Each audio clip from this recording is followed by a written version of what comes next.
Good morning, Panthers. I'm Nikki Longman. And I'm Emma Logan, and today we will look at cell phone usage in our school, An obstacle course close by. and how chip bags can be profitable for our school. And it all starts now.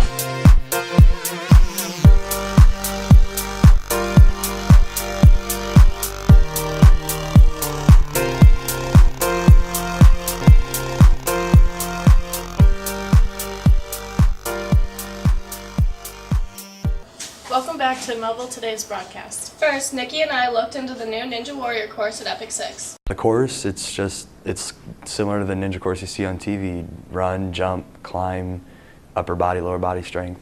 99% of reviews have been aesthetic. People love it. At first, everybody sees the show and they think it's going to be super easy. When they come and do it, they find out it's a little more involved than they thought it looked on TV. I would recommend it to all ages. We help kids from 4 to 25 get through this course. In St. Louis, we're the only timed novelty ninja course. There are a couple other places that you can do the element training at. This isn't more training, this is more for fun.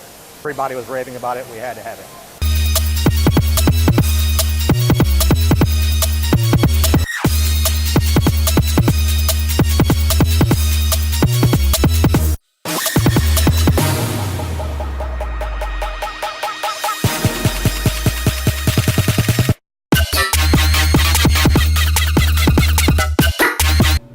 With photographer Emma Logan, this is Nikki Longman with Mehlville Today.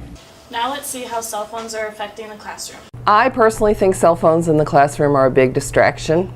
Students don't focus on what they're supposed to be focusing on because they're too worried about the next incoming text. It really takes away from the learning process. I personally do not think Mehlville is strict enough, and here's my reason why.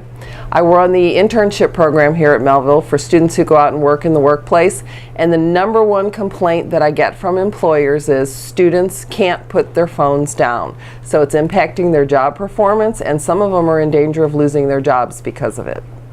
Yeah, I think there's multiple things. It's just like any other technology. There's good and bad with it. There's things that can be distractions and there's things that can help. When we're not immediately involved in classroom activities, before, after if there's a lag for a certain group or something like that, it usually doesn't bother me. If obviously if somebody's sitting there trying to play Angry Birds or something while I'm in the middle of trying to do stuff, that's a problem. But generally speaking, when there's moments here or there, that doesn't really bother me. Cell phones are very distracting during classroom time. When teachers are trying to teach the class, they just on their cell phones, they just honestly don't care. There is no place for cell phones in the classroom. They are distracting and they ruin the learning experience for students. Thanks for the update. You can find Carly Herman cheering under the Friday Night Lights. But you can also find her playing the saxophone during halftime. Let's see how this sophomore manages both sports and arts.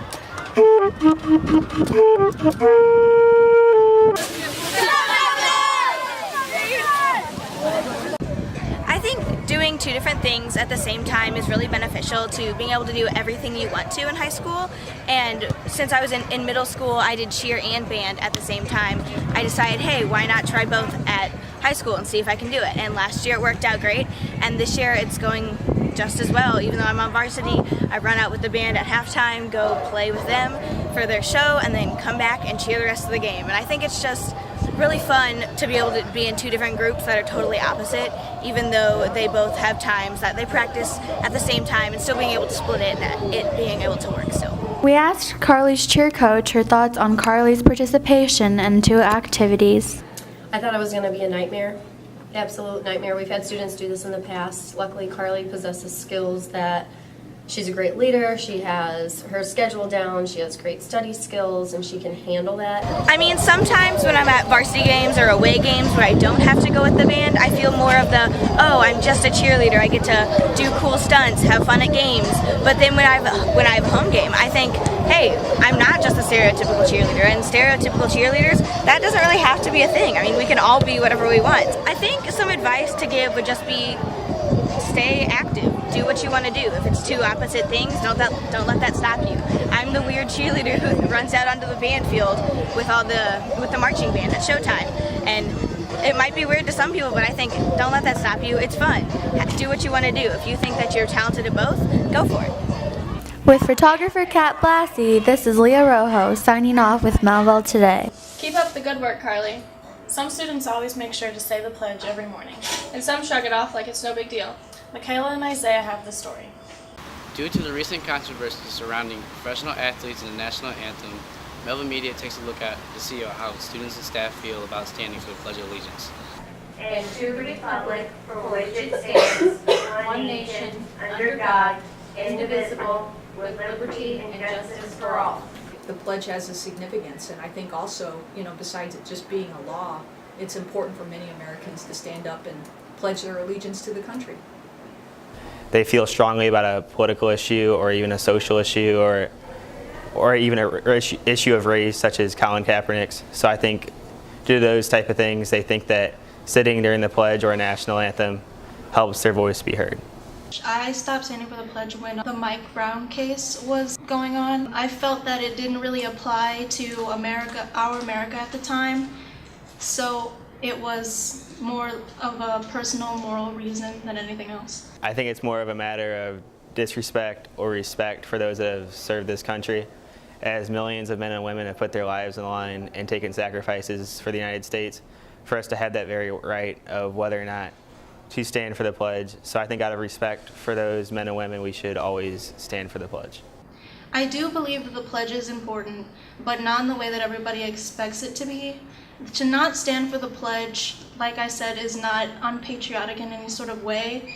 It's important that we do have a Pledge of Allegiance so that we can show our patriotic nature, because as a country, we are a great country, but there are things that we do that are wrong. If you have a real reason, I can understand wanting to sit down.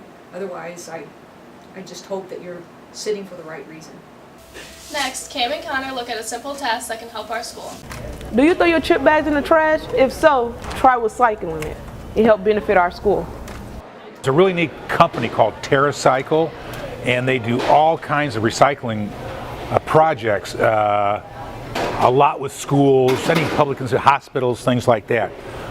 They take all these chip bags, recycle them into a hard plastic, and I don't know what product they use, but obviously it's profitable for them as well as us. They weigh what we send them and then send us cash. And it works out to about 2 cents a chip bag. Originally we were collecting it for an elementary school, and they got new playground equipment. With photographer Connor Wright, this is Cam Gilmore with Mehlville Today. Make sure to put your empty chip bags in the bins. Well, that wraps up this edition of Mehlville Today. Thanks for watching, and make sure to check us out at Mehlville Media on Twitter, Instagram, and Snapchat.